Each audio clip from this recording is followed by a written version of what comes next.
Boa tarde a todos. Estamos aqui hoje, no dia 7/7, com mais um Respirarte, com Ana Luísa Almeida Ferro. Eu não vou conseguir apresentar a Ana Luísa, porque ela tem uma ficha lindíssima e vastíssima, mas é uma artista plástica. Ela pinta com grafite, ela faz óleo. Mas eu vou passar a palavra para ela, que eu acho que é a pessoa que melhor se apresenta, né, Luísa? Boa tarde, Ana Luísa, seja bem-vinda ao Respirarte. Boa tarde, Alice Mafra. Em primeiro lugar, eu queria dizer da minha alegria de estar aqui, porque aqui é o lugar onde se respira arte. Né? O lugar é lindo, né? Sim, o lugar é lindo, eu quero dizer para vocês, né? Em primeiro lugar. E assim, bom, eu sou alguém que gosta de transitar por diferentes áreas, por diferentes estilos. Eu sou promotora de justiça, tenho também uma atuação acadêmica, tenho mestrado, doutorado, inclusive meu último doutorado foi na Espanha, sobre as mulheres do universo do crime organizado. Escrevo, né, tenho 20 livros publicados, geralmente sobre direito penal, sobre história, né? Focalizando, por exemplo, a presença dos franceses no Brasil, né? A França Antártica, a França Equinocial, e também tenho poesias, tenho poemas publicados, e também preparo futuras publicações eu já tenho um de crônicas também, mas preparo um livro de contos e, quem sabe, no futuro, um romance. Nossa! Quanto à arte, agora vamos à arte, às artes plásticas, né? Eu me considero totalmente amadora. Eu sou, na verdade, uma apaixonada pelas artes plásticas. Então, eu me dedico à pintura a óleo, mas principalmente ao desenho a grafite, de personalidades históricas, né? Na pintura a óleo, eu procuro valorizar a temática da mulher. Né? Eu tenho um quadro que se chama Poder Feminino, e é justamente, né, que diz tudo, né? Já está dizendo tudo.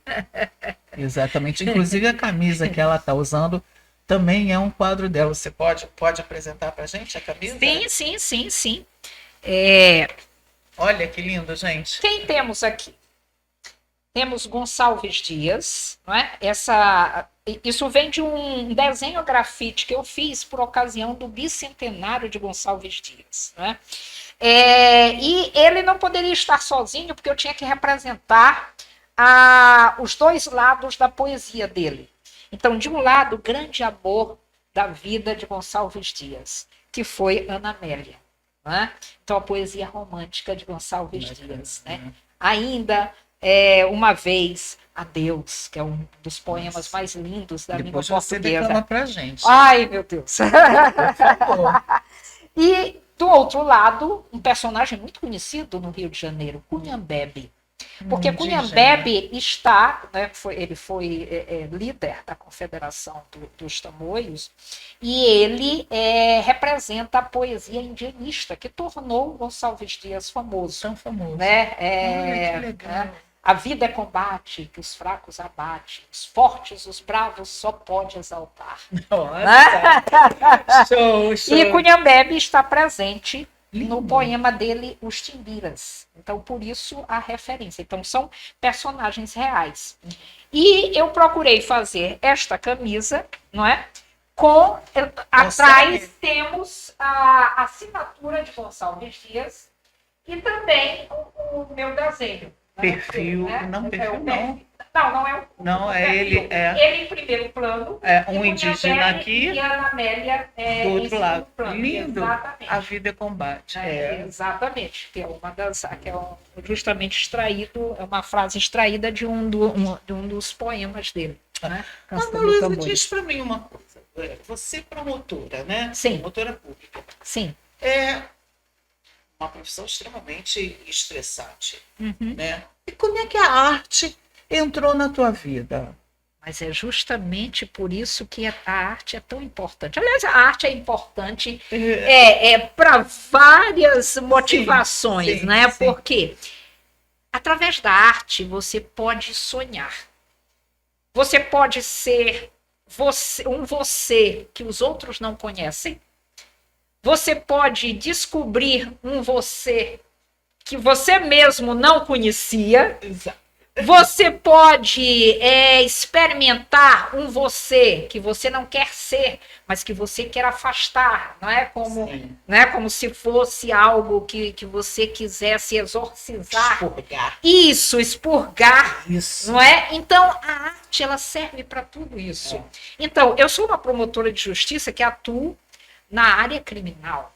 Nossa, Sim, então eu lido com roubos, com furtos, estelionatos, estupros, com casos pesados. Sim, Não é? sim. E a arte me ajuda a trabalhar esses temas e ver sempre, porque há sempre uma história humana, seja do ponto de vista da vítima, seja do réu, Por trás. há sempre uma história por trás. Sim. Não é? Sim. E a arte me ajuda justamente a lidar com esse dia a dia. Sim. Não é? A arte é maravilhosa. E aí, em que momento que você falou assim, eu quero me dedicar à pintura a óleo? Você, no seu trabalho, no dia a dia, foi uma coisa desde a infância? Foi uma coisa que começou agora, num momento em que você disse, caramba, estou afogada, preciso... Como é que foi isso, Ana Luísa? A pintura a óleo, ela veio na infância, mas ela também se perdeu na infância. Olha, que Eu legal. tive uma professora de desenho, ainda no meu, na época a gente chamava segundo grau, hoje seria o secundário, Sim, né? eu também Eu não sou quero da me época. denunciar, Não, mas nem eu. isso, exatamente, pois é. E essa professora de desenho, eu vou até citar o nome dela, provavelmente ela já se foi, Ariete, o nome dela. Mas isso, e ela ensinou diferentes técnicas relacionadas à arte. Então, pintura no vidro, pintura no tecido. Eu fiz uma Mulher Maravilha, né, por causa da técnica que ela ensinou. Eu fiz uma paisagem austríaca, porque eu sempre gostei de paisagens, porque ela ensinou pintura a óleo. Né? E, por último, também ela ensinou tapeçaria. Nossa, eu amo tapeçaria.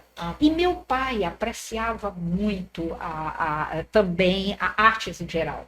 Ele desenhava razoavelmente bem. Também não atuou, ele era professor de História da Universidade Federal do Maranhão. Mas era um hobby dele. Sim, né? Olha que legal. E então isso começou a me atrair. Então eu me lembro que eu fiz, inclusive, até para uma feira do colégio. Depois, o tempo foi passando, eu ingressei, primeiro eu fiz letras, e na época o meu objetivo era diplomacia. E por causa da diplomacia eu acabei fazendo direito também. Só que depois também a diplomacia ficou pelo caminho. Havia uma pedra no meio do caminho. No meio do caminho havia uma pedra, né? Isso. Mas era uma boa pedra, porque aí eu acabei desviando para o lado. Não tropeçou, construiu. Não, eu construí. Nessa pedra serviu para ser uma pedra fundadora de algo, né? De outro horizonte, para marcar um novo horizonte, né? Então aí eu ingressei no direito. Depois fiz concurso para promotora de justiça, mas aquilo ficava me martelando.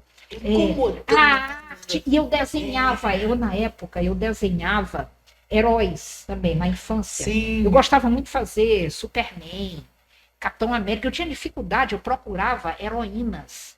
Era difícil encontrar. Eu encontrava a Mulher Maravilha. Então era muito por isso que eu a escolhi para mim. E uma vilã, a Mulher Gato. Sim, a Mulher Gato também, que tinha seu fascínio. Sim. Mas realmente, não, havia a Poderosa Isis também. Eu lembro que havia até o seriado que concorria com o da Mulher Maravilha. Além da carta havia.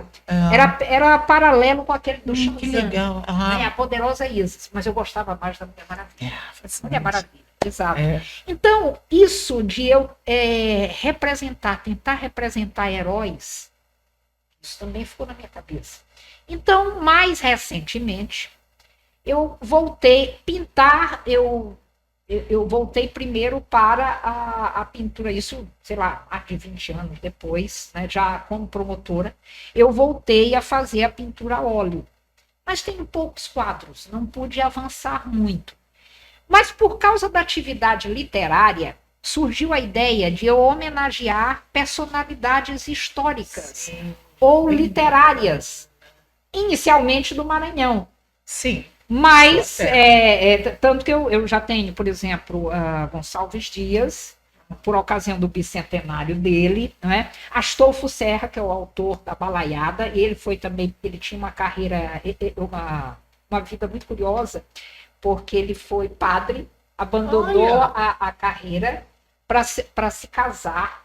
o amor. Isso, o amor, mas aí também foi jurista, né? Ele foi Caramba. presidente do Tribunal Superior do Trabalho e ele se tornou o patrono da minha cadeira no Instituto Histórico e Geográfico do Maranhão. Olha, E agora eu vou ingressar. IHGB. Agora, não, o IHGM. Agora eu vou ingressar no IHGB, no Ah, Instituto Histórico e Geográfico Brasileiro. brasileiro. Né? E eu também, então, às vezes, até a figura tinha a ver com o meu patrono em alguma academia. Sim. Eu faço parte da Academia Maranhense de Letras. Aqui no Rio de Janeiro, eu faço parte da Academia Brasileira de Filosofia, Olha. também da Academia Brasileira de Direito, né? Integro o PEN Clube. A nossa CEO é advogada, né? Ó, A doutora Ana Cristina. sim, sim, que maravilha, que bom. Você deve ter visto na recepção que o avô Sim, dela também era. sim, Aquela máquina sim. era do avô dela. Oh, não, eu sou fascinada. Eu tenho um livro, inclusive, que é uma máquina de escrever antiga do meu pai. Nossa. E que com a qual ele datilografou as minhas primeiras peças, porque eu não era ágil na datilografia. Sim. Então, até mesmo as minhas primeiras comarcas no interior, às vezes ia meu pai ou ia minha mãe, filha única. Ai, que Eles graça. com aquele cuidado, né? Né? Então, o papai ia lá e datilografava. Me lembro de um.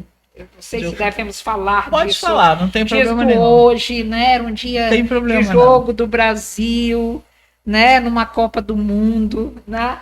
E eu lá com uma denúncia com não sei quantos réus perigosíssimos tal, e eu lá correndo para ver se eu ainda via um pouco do jogo lá no interior, Era né? paixão, No né? interior, Jeito, né? exatamente. Era paixão. E meu pai comigo, né? Então, Que assim, legal. eu creio que nessa oportunidade ele estava comigo. Mas muitas das minhas peças, algumas eu datilografava, mas algumas eram datilografadas por ele nessa máquina antiga. Nossa, que legal. E eu coloquei essa máquina na capa de um livro meu, que é o Folhas Ludovicenses, que é sobre crônicas, né?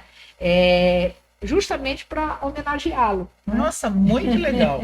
Muito legal. E aí você, no óleo, a tua professora. Sim.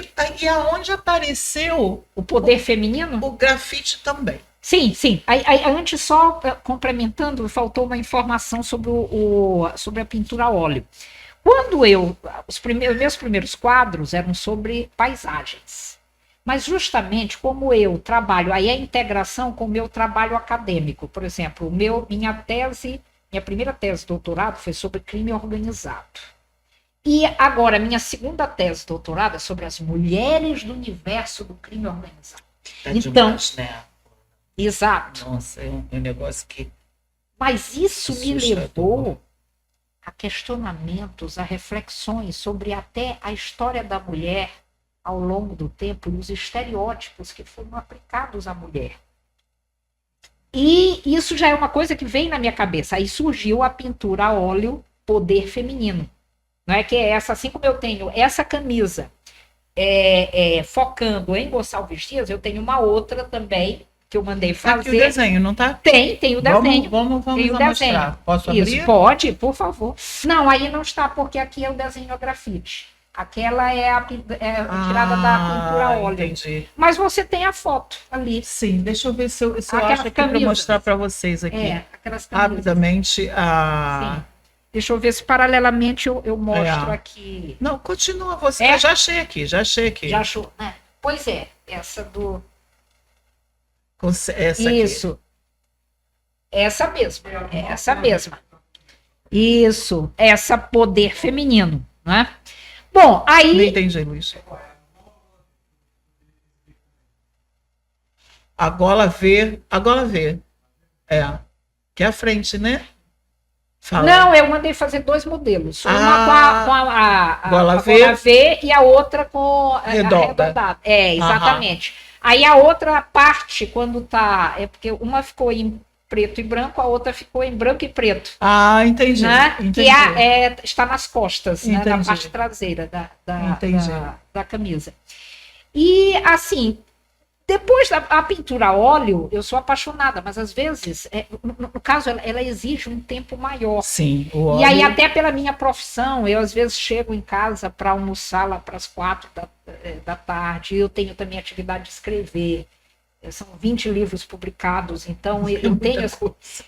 Então é difícil. Então, eu também, para homenagear os patronos de algumas das cadeiras perante o Instituto Histórico de lá, ou a Academia Maranhense Letras, ou a Academia Ludolfo César, ou até pelo Brasil e tal, eu comecei a desenhar. Voltei àquela atividade dos heróis, antigos heróis. Do grau. Isso, do segundo grau. Né? E aí comecei a desenhar, né, esses personagens. E também comecei a receber encomendas. Por exemplo, como eu também atuo em institutos históricos de outros estados. Por exemplo, eu sou membro correspondente de Santa Catarina, de Minas Gerais. E lá em Minas Gerais me encomendaram uma representação do primeiro presidente do Instituto Histórico e Geográfico de Minas Gerais, que é o João Pinheiro.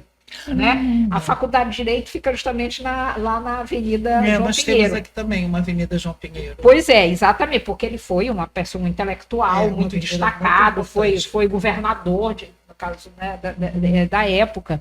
E aí eu fiz e mandei o original. Eles têm o original, aliás, eu estive lá, entreguei o original.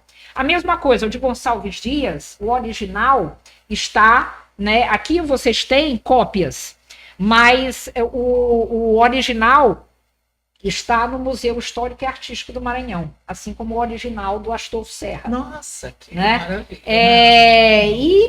E a última encomenda que eu recebi foi para fazer o pai do presidente Sarney, né? Desembargador Sarney Costa. Por quê? Porque ele dá nome ao fórum lá de São Luís. Então, eles queriam homenageá-lo.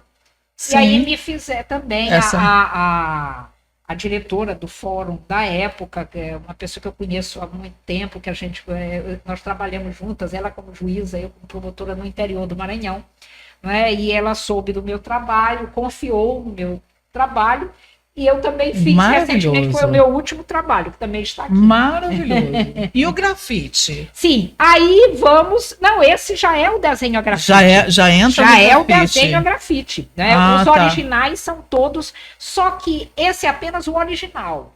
Depois que eu faço o original, e digamos que ele tem uma destinação, vai para o museu, vai para alguém, tal, eu fotografo, né?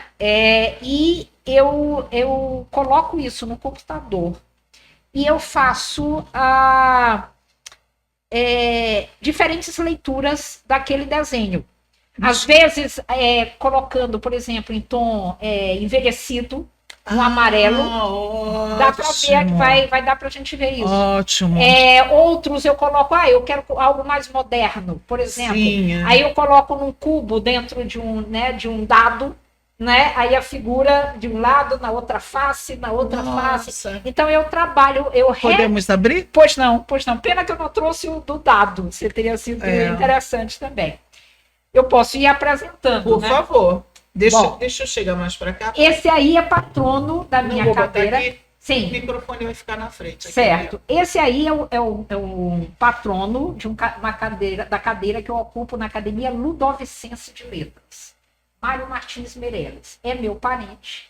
Ele foi um dos maiores historiadores do Maranhão. E foi membro do Instituto Histórico e Geográfico Brasileiro. Ele escreveu, ele tem um trabalho, inclusive, sobre Santos Dumont, sobre Gonçalves Dias e Ana Amélia, em que ele conta sobre o Porque romance. essa sua paixão por família, né? Não, com certeza, né? Mário Meirelles. Então, esse é o primeiro. Foi, inclusive, o primeiro. E ele foi capa. Aí é que eu faço essa interação entre a arte também e o meu trabalho acadêmico. Isso se transformou, isso foi feito inicialmente, para ser a capa do meu livro sobre ele, Mário Meirelles. Legal. Porque na época a editora disse, olha, nós não podemos usar fotos sem autorização, Sim. por causa das leis, direitos autorais, dos direitos autorais e tal. Mas aí eu disse assim, e se eu desenhar, vocês O direito é seu. Então, não tem problema, desenhe. Então eu fiz, né? E resultou no primeiro trabalho. Lindo, lindo, lindo. E essa pessoa Esse aí é Carlos Cunha, é um poeta maranhense que dá nome a uma avenida de lá, né? E então eu, inclusive, o original eu dei para a filha dele, que ele já faleceu e tal, né? Então foi uma homenagem e ele também pertenceu à Academia Maranhense de Letras. Então, o nome dele, Carlos Cunha. Vejam que aí ele está em amarelo, então já foi trabalhado no computador. No original ele não é assim, o original ele está em grafite preto e branco, né? Mas eu gosto. Eu acho bem interessante. Eu estou botando ali, Ana, depois a gente arruma, tá? Não tem problema nenhum. Claro. Esse aqui, olha, esse. Salve o meu favorito, esse é né?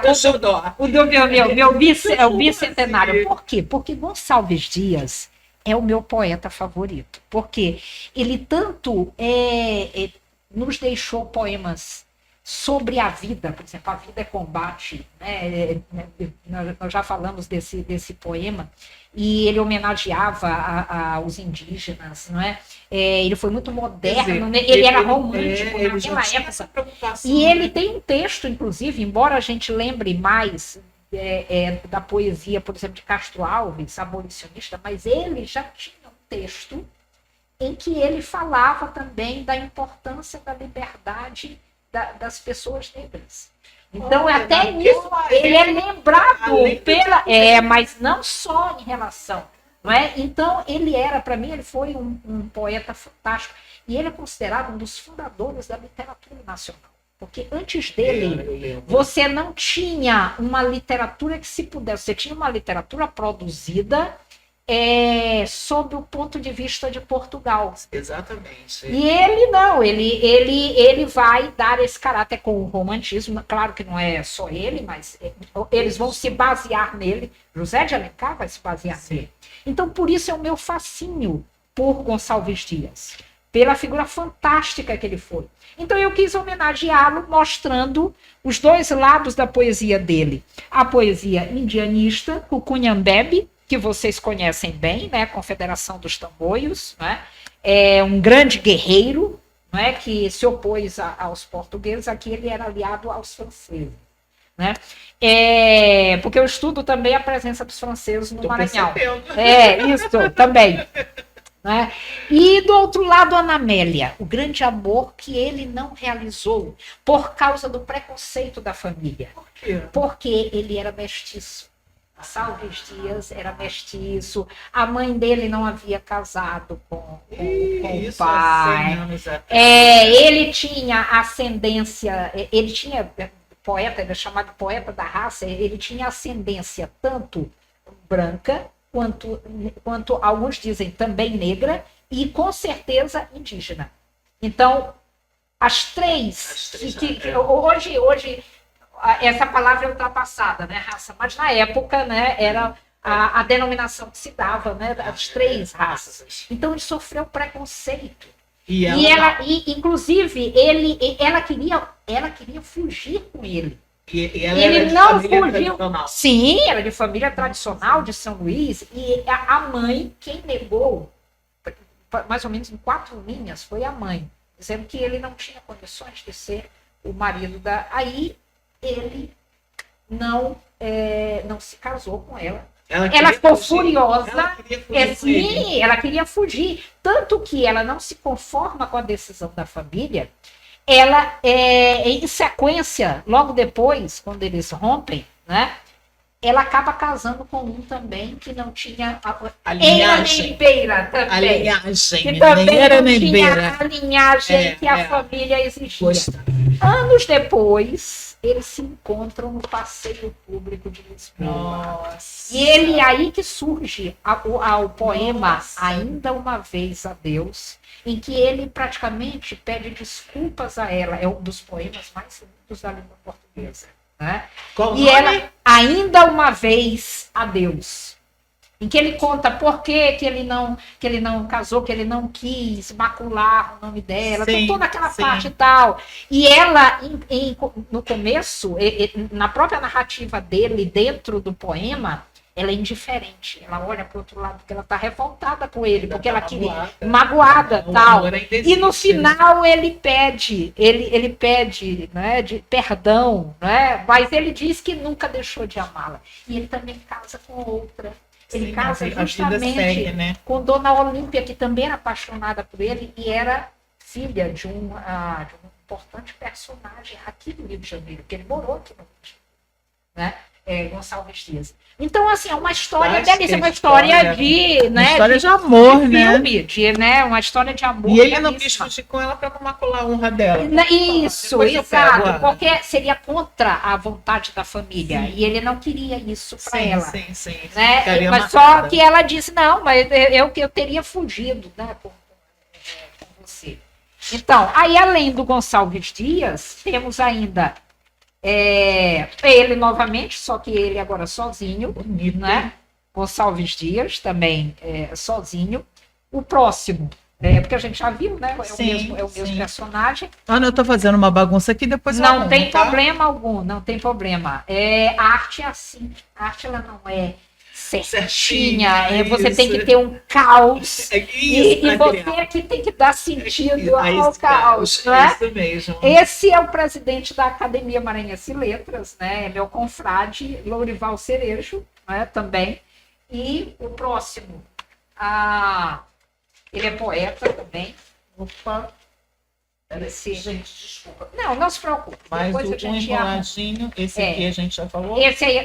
Esse é o Astolfo Serra, que é justamente o padre, é uma história também muito interessante, que abandonou a carreira eclesiástica para se casar. O amor sempre interferindo Sim. nas histórias, né? E ele, além de historiador, porque ele escreveu sobre a balaiada, por exemplo, o autor, escreveu sobre o Duque de Caxias também, ele é muito apreciado, não é, inclusive aqui no Rio de Janeiro, por causa da obra dele.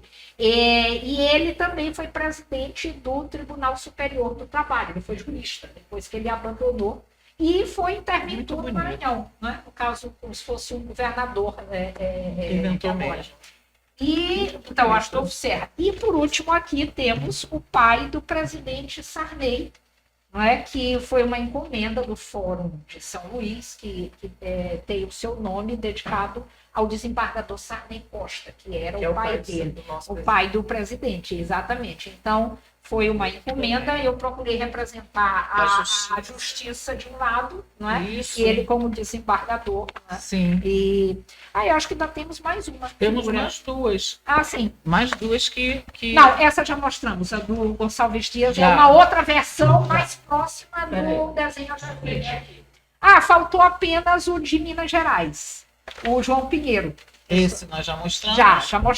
Já mostramos. Está faltando o João Pinheiro, é esse aí, que foi a encomenda do Instituto Histórico e Geográfico de Minas Gerais, porque eu sou sócia correspondente, e eu procurei representar, né, fazer uma evocação à bandeira de Minas Gerais, não é, com Libertas será Tamen, e também o símbolo, como se fosse um sol, o símbolo do Instituto Histórico e Geográfico de Minas Gerais. Né? E então eu também levei o original está lá com eles. Né? Que lindo. Então é isso, mas agora eu pretendo, porque eu estou sentindo falta das mulheres. Agora eu quero entrar. Você fala do poder feminino e eu não vi uma foto feminina. Mas porque primeiro eu quis homenagear aqueles patronos das minhas cadeiras, ou então pessoas diretamente relacionadas. Foi até uma brincadeira. Não, mas você tem razão, isso me incomoda. Então eu agora já penso, por exemplo, em Clarice Lispector, é uma das Olha. minhas próximas, porque eu sou grande admiradora Nossa. dela. Né? Lucy Teixeira, que foi uma brilhante escritora maranhense, que merece ser, ela foi à frente do seu tempo, inclusive a obra dela, para mim, tem categoria nacional. Ela fez parte de um grupo, inclusive, que era integrado por Fernando Sabino, de Minas, Que legal. né, outro lado Rezende. Então, ela realmente é uma pessoa que ficou esquecida no tempo e que merece ser resgatada. Sim. Trazer Maria a luz de Firmina novo, dos né? Reis também, que é uma personagem que também estava esquecida, mas que hoje está sendo lembrada como a primeira romancista brasileira. Não é? Então, são planos, não é, para futuros desenhos, agora legal. já focando nas mulheres. Né? Muito legal mesmo. E o grafite, você trouxe o grafite, saiu do óleo para o grafite só por uma questão do óleo ser mais demorado? O que te atraiu no grafite? Parece que no grafite você tem uma relação, pode ser uma impressão minha, né? Mas parece que eu tenho uma ligação mais visceral com o personagem. É como se eu me ligasse mais intimamente ao objeto do meu desenho. Que graça, não? Parece que porque quando eu trabalho com a pintura a óleo, você tem, claro, e talvez seja uma questão de que eu não tenha que eu não tenha a habilidade necessária para, digamos assim, fazer aquela transição entre as cores, ou talvez entre o escuro. Eu sou muito admiradora da obra de Rembrandt, o escuro e o claro. Então, já no grafite eu tenho total liberdade. Sim. Eu posso fazer um sombreamento, sim, eu posso fazer. Então é mais visceral a minha relação. Eu posso expressar melhor o que eu sinto, o meu sentimento no grafite. Perfeito. Né? Perfeito. Muito, muito interessante. Muito. Nossa, assim. E só agora eu vou te fazer uma pergunta que vai fugir um pouco da nossa temática, mas que é uma coisa que é impossível duas mulheres não falarem sobre a mulher no crime organizado, né? Antigamente a mulher era presa porque ela levava para o marido no presídio pequenas encomendas, né? E hoje ela está na cabeça desse movimento, né? Mudou muito. É claro que foi uma mudança paulatina. Foi do dia para a noite. Lógico. Mas hoje a mulher desempenha múltiplos papéis. Você não pode mais dizer que a mulher, no tráfico de drogas é só a mula, né? Ou é só aquela que faz que atua como, vamos dizer, no processamento químico da cocaína. Não, hoje a mulher, dependendo da organização criminosa, porque há também nuances entre as diferentes organizações criminosas. Então, de onde surgiu esse assunto? Eu defendi ano passado até a minha segunda tese de doutorado, agora perante a Universidade de Salamanca, na Espanha, que é intitulada As Mulheres do Universo do Crime Organizado. Então, eu falo dos antecedentes, falo dos papéis desempenhados e das relações de poder, né, homem e mulher, dentro das organizações. Então, nesse estudo, eu tomei como objeto as mulheres da Camorra, da 'Ndrangheta, da Sacra Coronita e da máfia siciliana, na Itália. É isso que eu Peguei as mulheres da máfia americana, peguei as mulheres da Yakuza. Aqui na América do Sul, peguei as mulheres dos cartéis, principalmente os cartéis mexicanos, porque hoje o cartel de Sinaloa, por exemplo, é uma das maiores organizações criminosas do mundo. Não é? No Brasil, eu faço menções, não há um capítulo específico, mas quando eu falo de traficantes de drogas, tal, eu falo da realidade daquelas que são aprisionadas, né? Porque a maioria das encarceradas no Brasil, das mulheres encarceradas, são exatamente pela prática de tráfico de drogas, né? Então, eu também... Normalmente levando também, para o marido, né? então, muitas vezes. Mas também ao outro lado. Às vezes, elas ascendem a uma posição de liderança que ainda é raro. Sim, Mas justamente porque o marido está preso. exato. Porque o marido foi assassinado. Sim, então ela acaba herdando. Assumindo esse ela cargo. acaba, então há essa vinculação também com o parentesco, né? Ou com a relação com o cônjuge. Então, eu focalizo as organizações cariocas, né? Por exemplo, Comando Vermelho, né? O PCC de São Paulo. Então, eu faço menções a personagens, mas eu não foco apenas no tráfico de drogas. Eu foco também nas criminosas de colarinho branco. Porque quando a gente pensa em crime organizado, a gente não fala... É uma ilusão achar que é só o submundo do crime que está envolvido no crime organizado. O crime organizado, para mim, ele necessariamente ele já colocou seus tentáculos no poder público, na política, né, nos pilares do Estado. Já tá então, seja na política, né, seja com relações com agentes públicos. Então, esse é o verdadeiro crime organizado. Por isso ele é organizado. Isso, por isso ele é né? organizado. Então, eu também focalizo não só a mulher brasileira, não é? Eu falo também casos da Argentina também, mulheres, há casos também documentados lá. Então, eu também falo da mulher do crime organizado. Né? Então, quando eu faço referência a isso, vejam que a gente pode voltar para aquele quadro, justamente aquela pintura a óleo, o poder feminino. Sim. Né? Porque isso é um microcosmo, crime organizado é um microcosmo que reflete o que ocorre na sociedade. Lógico. A mulher foi ganhando com o business grande, com a expansão do negócio da droga, do business da droga, com a diversificação dos papéis. Sim. As próprias organizações sentiram a necessidade de também incorporar o trabalho feminino. Então, lembrando lá aquele quadro, que inclusive foi publicado numa revista italiana, ele convive, né? Deixa eu botar ele em aqui duas de novo. edições, na edição 67 e 69 de 2016 e 2017. Né? Então, pensando naquela imagem, eu fui ver como era digamos assim, a situação da mulher e a atuação da mulher nas organizações criminosas, em diferentes organizações criminosas. É claro que no Brasil, se a gente for fazer um perfil da criminosa organizada aqui, nós vamos ver que ela é pobre, muitas vezes desempregada, muitas vezes afrodescendente, sim, não é? Pelas condições sociais, não é?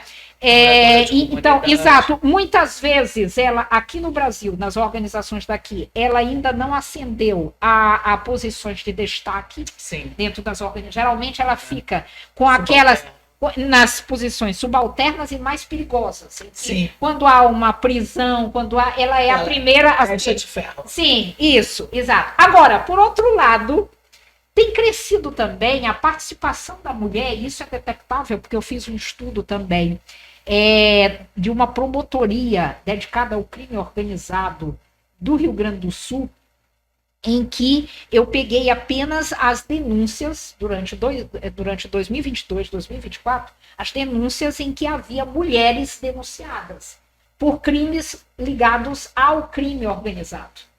E o que eu detectei? Que há um aumento, isso não ocorre só no Brasil.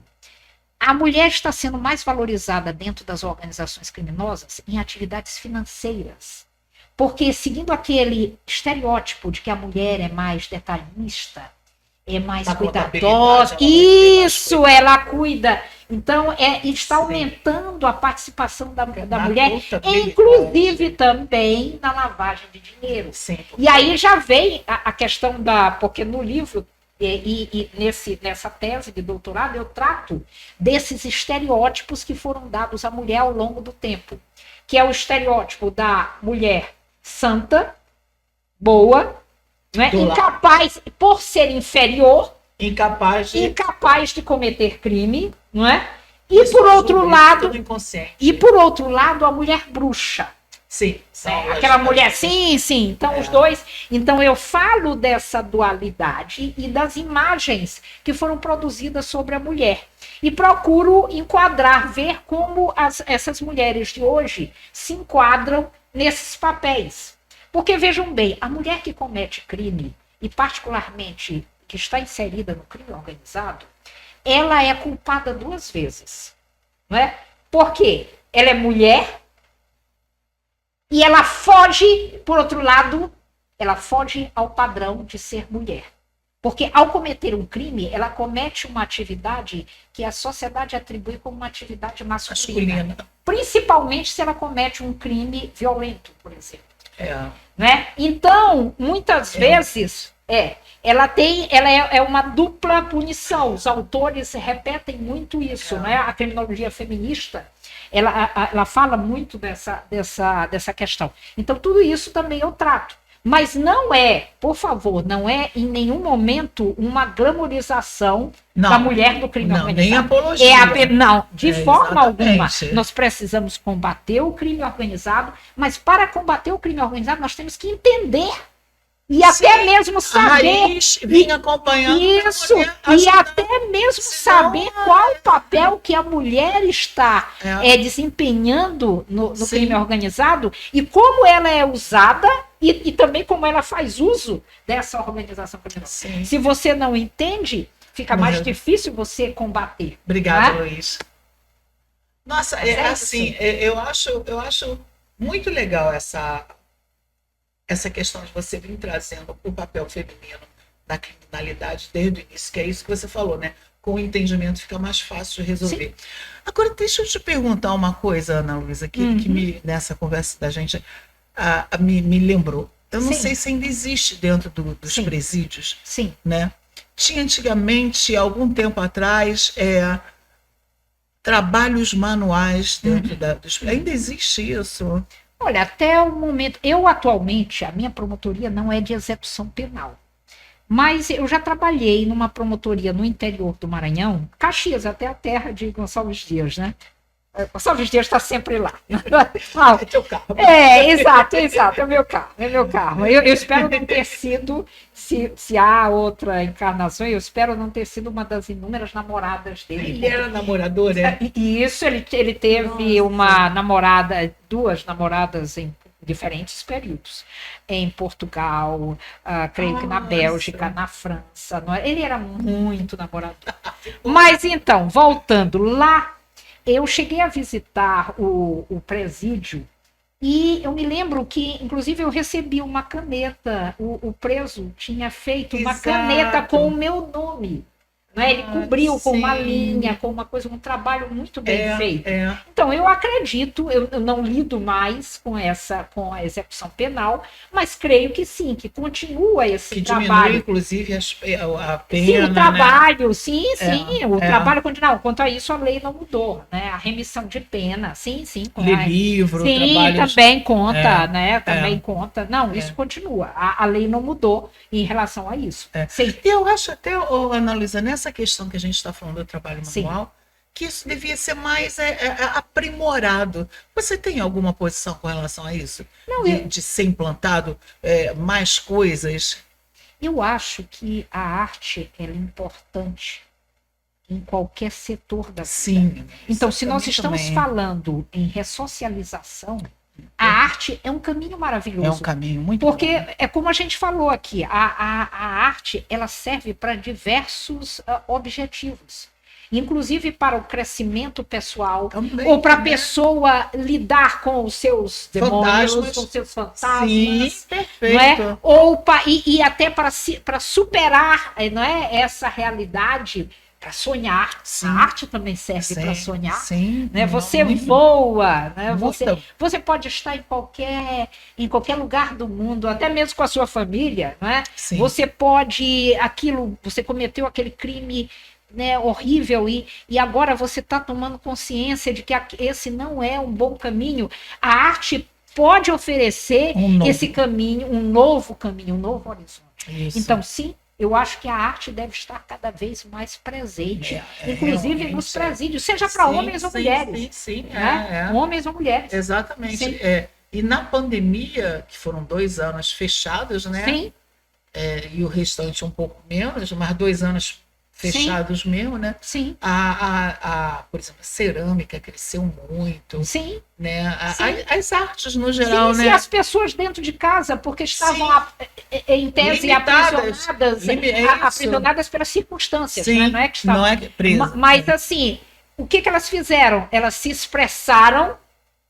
Eu não posso sair, eu não posso correr, eu não posso trabalhar, mas eu posso lidar com Sonhar. não é com o cachorro que está latindo, não o meu cachorrinho, mas Sim. aquele cachorro que está Sim. latindo naquele momento, aquela criança que está chorando, o meu próprio filho que está doente, A risada. né? A risada. Então você incorpora e você, Sim. como uma bruxa, você Sim. coloca aquele caldeirão e você mexe Muito e legal. coloca tudo ali É. e você joga isso, né, na tela ou no Sim, ou na música, ou na ou no dança, caso no desenho grafite. que eu uso o papel A3, né?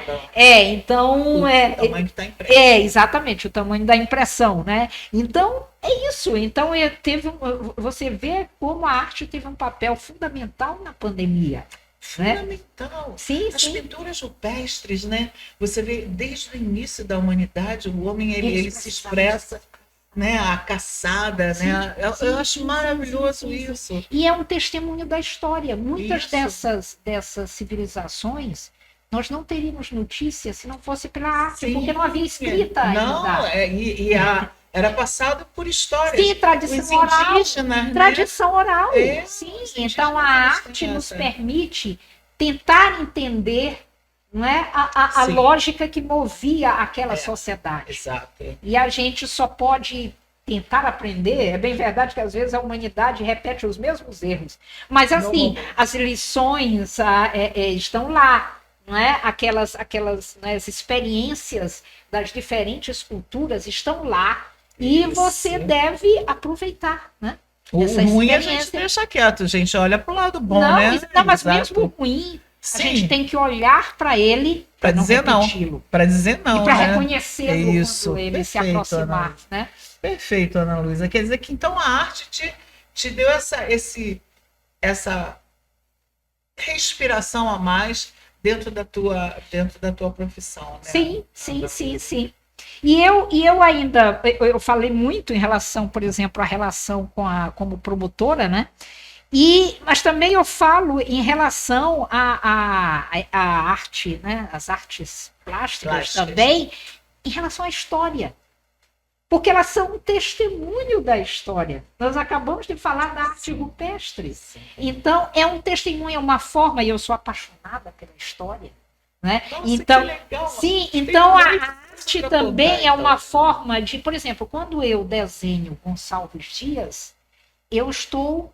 Claro que ele não precisa do meu trabalho para ser lembrado, mas cada pessoa que lê um poema de Gonçalves Dias, que o desenha, que fala dele, o está tornando imortal. Esse é o Sim. sentido da imortalidade. Né? Ao longo da história.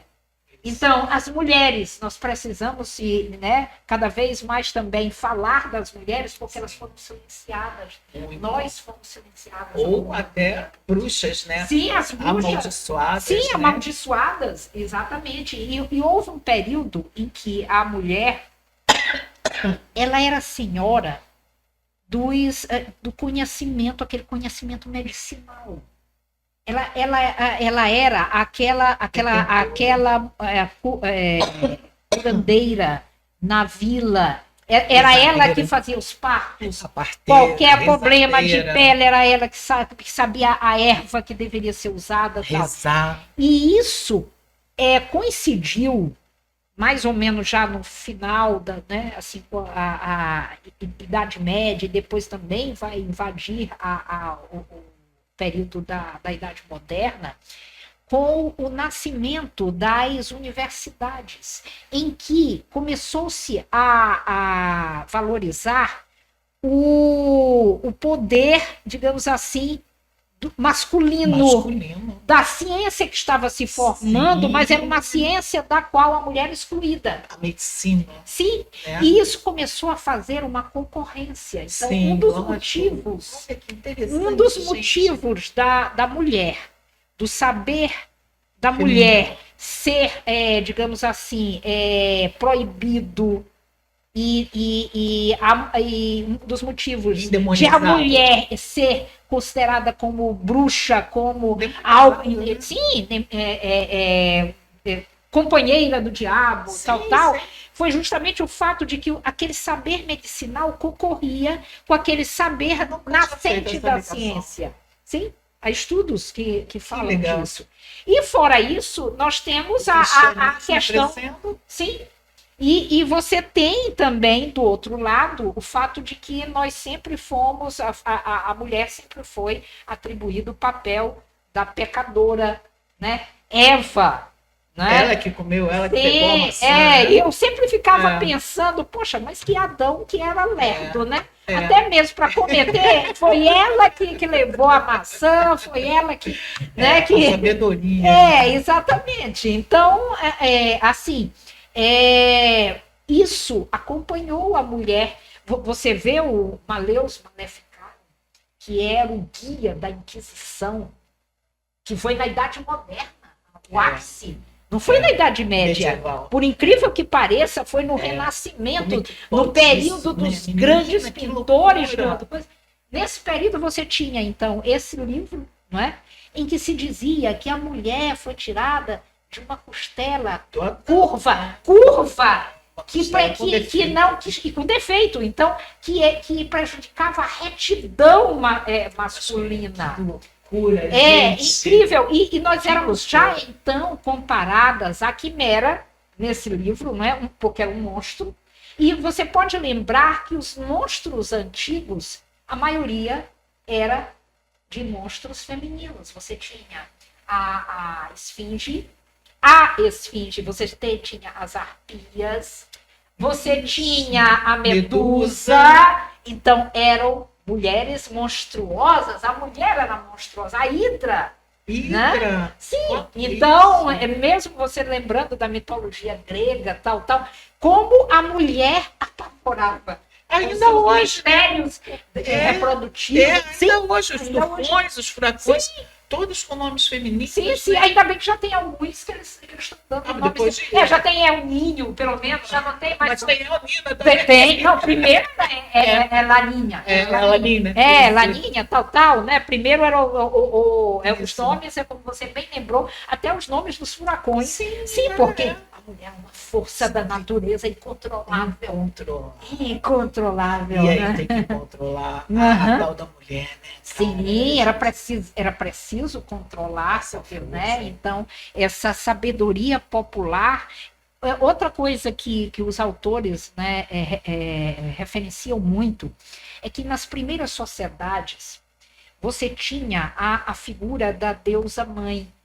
Sim, a deusa, né? Uhum.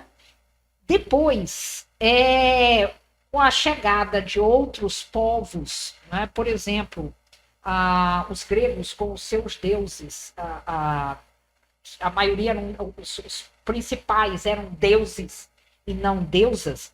Esses deuses foram casados com a deusa, que era a deusa mãe. Sim. E por último, na última fase, estes deuses se tornaram, não havia mais aquela conjunção Deus, deusa. O Deus passou a ser a supremacia. Sim. Não é? Sim, exatamente. Isso acompanhou a economia das sociedades. Sim. Não é? Então, as sociedades que pastoreavam eram sociedades masculinas. Essencialmente. Isso, essencialmente masculinas. As sociedades mais ligadas à agricultura, né? As primeiras e até da coleta, tinham uma relação mais umbilical com a terra. Sim. Então, daí a deusa mãe. Aí, Claro que nós estamos falando também de sim. mitologia. Nós estamos Lógico, falando, é. né? Eu inclusive, Pachamama, sou adoro. católica, sou, né? É. Mas assim, Não, mas a gente tem. Não, isso é nada- histórico, isso não é tem a ver histórico. com crença, Não, com religião. claro, claro. É. E mesmo dentro da nossa religião, dentro do cristianismo, a gente sabe que houve narrativas de poder que Sim, que sobrepujaram outras narrativas. Eu falo isso a no história, meu livro quem também. conta a história é o vencedor, né? Exatamente. O perdedor não conta a história. Exatamente. Né, Luísa? Exatamente. Muito bem compreendido. Exatamente. Muito não, bem não tem afirmado. jeito, né? Sim. E aí a narrativa é minha. Né? Sim, Eu exato. faço a Exato. história que eu quiser. Né? Exatamente. E a mulher sempre ficou. E, inclusive agora a gente tem uma pintora plástica, eu não vou lembrar o nome dela também, Sim.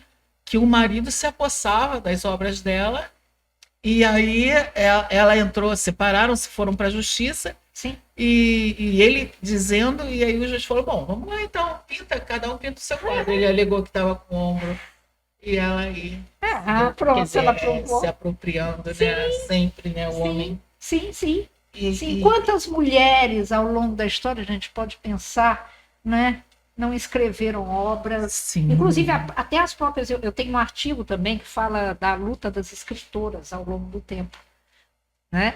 E as mulheres, no começo, elas usavam pseudônimos masculinos. Sim, ai, sim, muito pseudônimos masculinos para poder, não só pseudônimos masculinos, por exemplo, a autora de Harry Potter, o que ela fez? Por sugestão do editor, ela disse, não, os teus 2 primeiros nomes, coloca só a abreviatura do nome, a primeira letra. Que isso? Então, assim, quem para deixar na dúvida, você dúvida. fica na dúvida. Né? Isso agora? Sim. E outras publicavam anonimamente. Eu posso citar, por exemplo, muito famosa, a Jane Austen. Não é? Ela nunca assinou as obras dela. Orgulho e Preconceito, Razão e Sensibilidade. Caramba. Ela assinava By a Lady, por uma senhorita. Isso foi feito também por Maria Firmina dos Reis, escritora maranhense, que é a primeira romancista brasileira, querendo, né? Trazer ela para isso, luz, né? Isso, e que era ela também ela era afrodescendente, né? Muito importante na época dela, né? Ela rompendo preconceitos. E ela assinou Úrsula, que é justamente esse primeiro romance, escrito por uma mulher no Brasil, ela assinou como? Por uma maranhense. Ela não colocou o nome dela. Que loucura, gente. Então a mulher se escondia, porque ela sabia que não teria o valor. Que não teria, e não só não teria valor, né? Até mesmo se ela tratasse de temas espinhosos, Sim. por exemplo, uma cena um pouco mais ousada, mais quente. ou falando, sim, exatamente, a sexualidade dela ia ser questionada. Como que, não, e ela escreveu isso, provavelmente é porque na vida privada ela faz isso, ela tal. Então, loucura, também para né? proteger a vida privada, né, da escritora. Louco, né? Essa mulher, ainda hoje, né? Sim, não é fácil, legal, não é fácil. Muito, muito interessante, porque assim, o fato de você ser uma jurista, ela dá uma visão sobre a arte de uma forma que eu nunca tinha pensado. Eu estou conversando com você aqui hoje e eu estou tendo alguns flashes, sim, alguns insights de coisas que eu nunca tinha. Essa questão da mulher com as faculdades, sim, né? Sim. Essa questão do poder feminino nas organizações, e, no entanto, ela que hoje ainda assume o seio de uma família, né? Sim. Ela hoje sim, que tem vários filhos de vários companheiros diferentes que ainda acho que está se descobrindo como mulher, né? Para se colocar de uma forma mais incisiva, mas ela hoje ainda é um pilar da nossa sociedade. E né? É interessante também, porque você falou muito bem da imagem materna, isso também se reflete no crime organizado. Nossa. Quando você tem, por exemplo, eu também falo das mulheres russas, do crime organizado russo. E a figura da mãe é muito forte. No caso, a matriarca tem um papel muito importante dentro das organizações russas. Também nas organizações italianas. A mãe... Na máfia. Da máfia. Algumas inclusive, assumem, principalmente nas máfias... na máfia siciliana. Né? A figura da mãe. E muitas vezes, ela, por exemplo, o filho está preso, né, ou foi morto... mas tem um outro que não está ainda preparado. Às vezes ela assume a organização, mas nominalmente é ele. Há casos assim. Nossa, né? Então, tudo isso, né, é um caldeirão para você compreender como é que esses estereótipos são usados pelo próprio crime organizado para promover as suas atividades. Né? Sim. Então, até a imagem da mulher mãe é usada, sim, para, né, para sensibilizar. Assim, sensibilizar, não, fortalecer. Sensibilizar é uma palavra que pode ser usada, mas eu acho que vai além. É como se você quisesse a empatia. Sim, né? Você provocar, isso. Olha, elas não são diferentes de vocês, elas são mães. Exato, elas são mães. Elas são mães. São iguais, sim, né? Como é que pode sim. uma mãe de família ser responsável por isso? Sim, né? outra coisa que elas usam muito, isso, por exemplo, a gente vê muito nos cartéis mexicanos, é o uso da mulher como o troféu. Então, em alguns concursos de beleza, ainda hoje, no México e em outros países da América Latina, os traficantes investem em uma determinada candidata para ganhar o concurso. Porque isso dá prestígio. Não é? Aquela, ela se torna, claro, é uma troca. Você oferece dinheiro, joias e tal. Você vai ser a primeira dama do tráfico. Exatamente. Não é? E eu vou te bancar. E você é linda. Então você, a sua beleza reflete no meu poder como homem. Então, isso são troféus, mas elas também, não é que elas são totalmente vítimas, porque algumas mulheres, inclusive, se aproveitam dessa imagem para ascender dentro da hierarquia da organização. Isso ocorre muito nas organizações, nos cartéis mexicanos, né? Mas cartéis de drogas, né, de modo geral. Eu estudei no meu livro, que aliás eu quero dizer que estará à disposição, a minha tese sobre as mulheres do universo do crime organizado, vai sair pela editora espanhola Tirán Loblan, aqui no Brasil. Quando? Né, provavelmente no segundo semestre, mas eu te aviso. E aí você vem aqui falar dele também. De repente você vem no programa da Leni, que ela trabalha com... Vou conversar com ela e ver o que a gente acha. Muito legal. Sim. Porque aí é uma coisa mais específica sobre lei, né? Sim. Olha, assim, realmente... E a mulher, ela é muito mais... A vovó do crime, né? A vovó do crime. Eu falo de uma personagem no meu livro que é a vovó do pó. A vovó do pó, A vovó do pó, exatamente. Isso. Sim. Não há idade. Não há você pode... eu tenho uma personagem que eu menciono também. Os nossos caráter também envelhecem. Sim. Ela, parece-me que... Não sei se eu estou confundindo, mas creio que ela abandonou... Eu creio que ela abandonou o crime. O crime, que ela abandonou o crime. Mas eu me lembro também de uma figura que hoje também ela já tem uma idade avançada. Não sei se seria avançada, mas ela já não seria jovem, né? Que é conhecida como eu não lembro o nome dela, porque é um nome japonês. Mas ela, documentalmente, ela seguiu todas as regras da Yakuza para se tornar membro. E, além disso, ela, quando foi necessário, ela cortou a falange do dedo mínimo. Não é? Porque é um sinal de fidelidade, de obediência, ou quando o membro comete algum ato que não...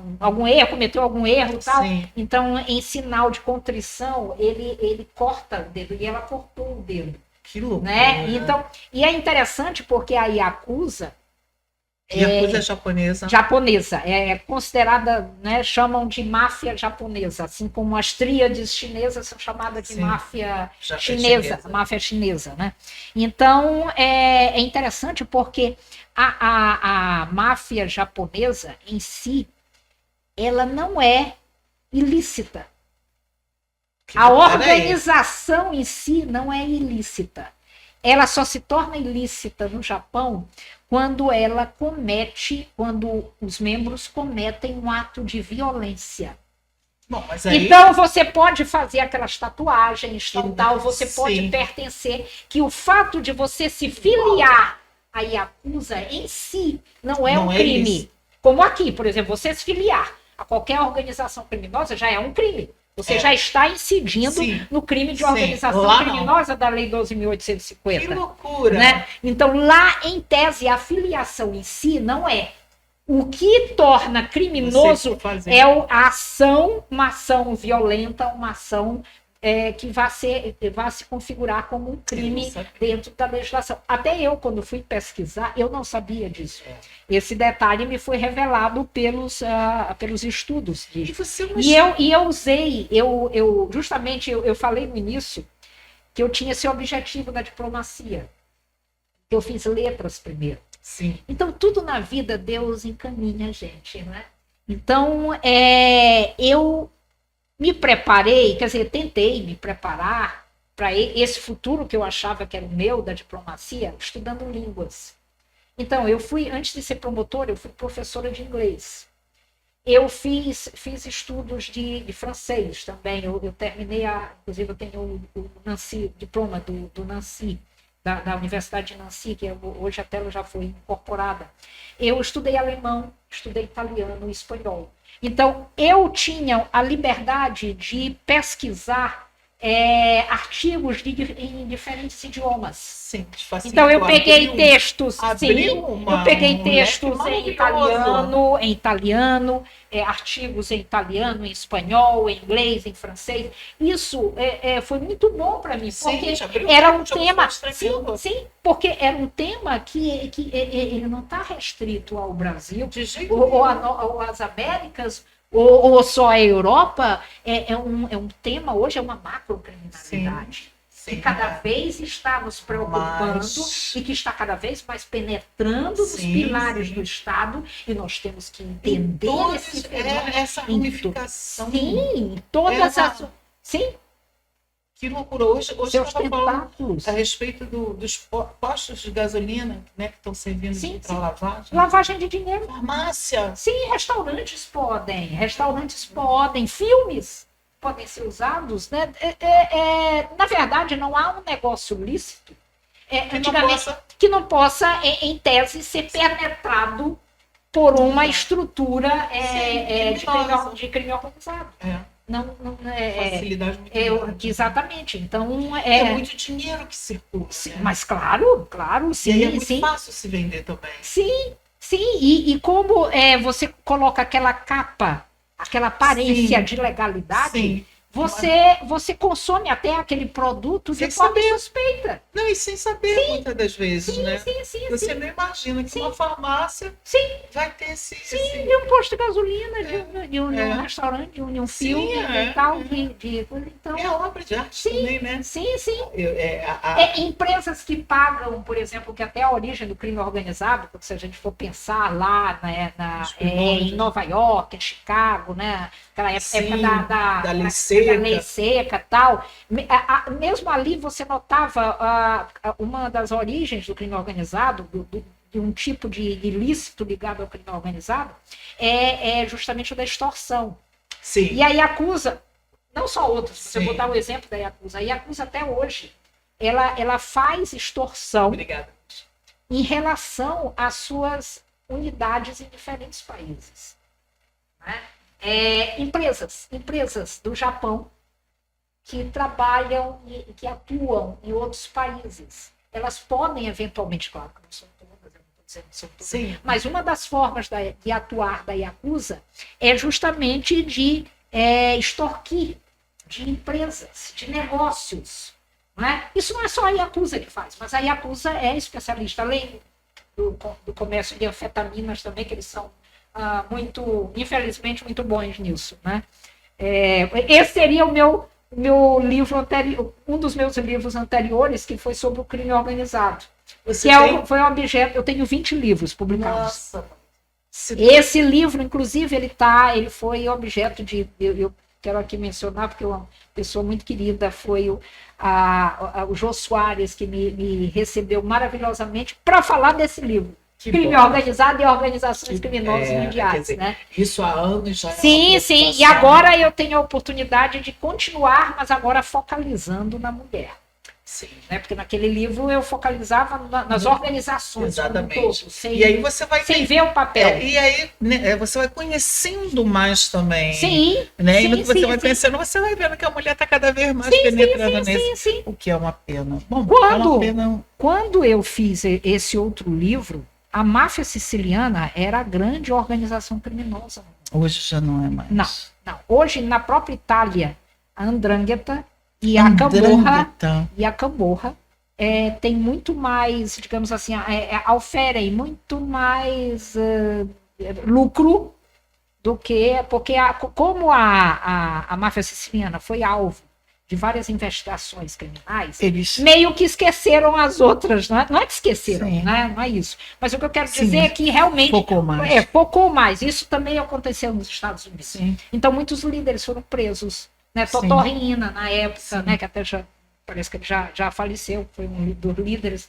Não é? Eles também tiveram aquela fase terrorista, mas não confundir terrorismo com crime organizado. Sim. Mas o método terrorista pode ser usado pelo também crime organizado. por uma organização criminosa. É lógico.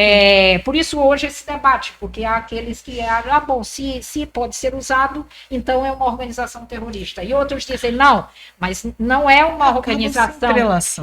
Acabam se entrelaçando. Ainda que você possa traçar diferenças. O crime organizado é voltado para a produção de lucro e obtenção de poder para garantir esse lucro. O terrorismo, ele quer derrubar o status quo. Ele quer uma nova... coisa mais política. Mas, eventualmente, uma organização terrorista pode cometer crimes, digamos assim, de sequestro, de roubo a bancos, para poder conseguir dinheiro para suas atividades. Exatamente. Então, você tem um entrelaçamento, como você vem... E aí daí a gente lembra do Brasil, do AI-5, que aí os... Bom, gente, nosso tempo, a conversa aqui foi muito boa. Ana Luísa Almeida Ferro, muito obrigada por ter esclarecido, por ter falado de arte, por ter falado de lei, por ter falado do papel da mulher nessa coisa que agora está ficando mais forte, né? Que é no crime. Que ela primeiro é aliciada pelo poder dos traficantes, né? Sim. E passa no final a fazer parte desse universo tão perigoso, né? Ana Luísa, por favor, encerra a minha entrevista de hoje. Alice, eu queria dizer que foi um prazer imenso estar aqui. O prazer foi meu, Ana Luísa. Porque falar contigo me fez viajar, e eu sempre viajo quando eu falo desse tema. É fantástico. Porque é um tema que toca a todos nós. Apaixonante, né? Sim. E preocupante. Sim. O crime organizado é um tema interdisciplinar, né? Transdisciplinar. Né? Ele toca não só o direito, e se a gente pensa que só o direito vai dar conta, não vai. Né? Ele não toca a psicologia, ele toca a sociologia, ele toca a economia, ele perpassa todos esses. Então, assim, contigo, eu não tive uma entrevista, eu tive aqui uma conversa maravilhosa. Muito bom, muito e nós falamos de vários, né, de várias questões ligadas à mulher. Sim. Porque a situação da mulher, da criminosa organizada, é um microcosmo que reflete a situação da sociedade. Né, de como a história das mulheres se desenvolve.